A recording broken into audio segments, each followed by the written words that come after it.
What's up mga kailog? Welcome sa channel ko. It's me, Rendel Malaran.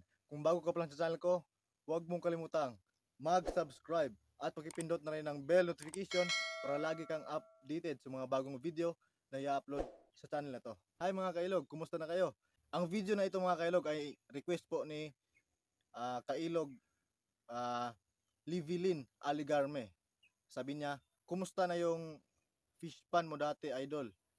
Sa ngayon po, ang fish pan po natin ay ganito na po yung itsura.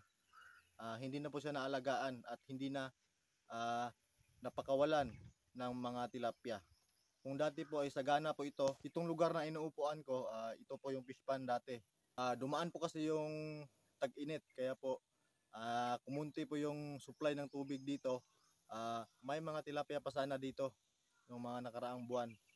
Kaso nga lang, naubos po ng mga ibon.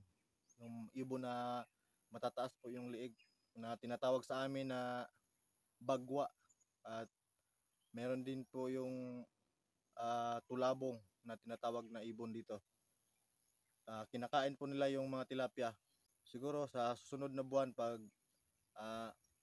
lumakas na yung supply ng tubig, mapapakawalan na naman to dito.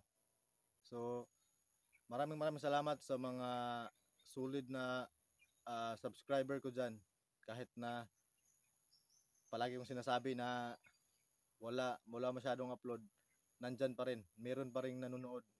Maraming salamat sa inyo mga kailog.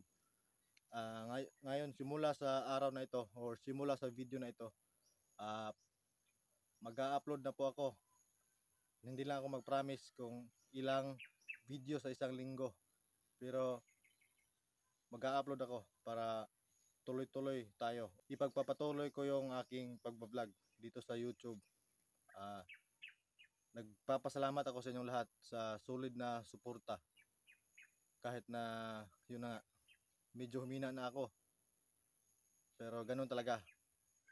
Para lang din itong nagtitinda, o ikumpara natin sa isang tindahan, na kapag hindi ka nakatutok sa mga customer mo, o wala palaging tao na nagbabantay sa tindahan, mahina talaga yung yung income, dahil yung mga bibili sana sa'yo lilipat sa ibang tindahan. So yun, pinagkumpara ko lang sa tindahan. So ganun din ito sa pagbablog. Kung wala ka masyadong upload, wala ka masyadong update sa mga viewers mo, hihina ka talaga. So payo ko lang sa mga subscriber ko dyan, na mga na nagsisimula pa lamang mag-vlog, tuloy-tuloy lang tayo. Maraming salamat sa solid na suporta, lalong-lalo na sa aking agaw, sa aking pinsan, Matt Bunagwa. Napaka-supportive na pinsan ko yan, no?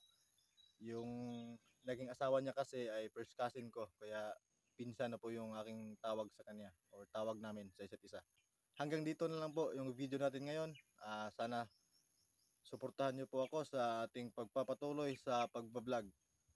At ingat kayo palagi, at don't forget to like and subscribe and hit the bell notification para lagi kayong updated sa mga bagong video na aking i-upload. See you sa susunod nating video.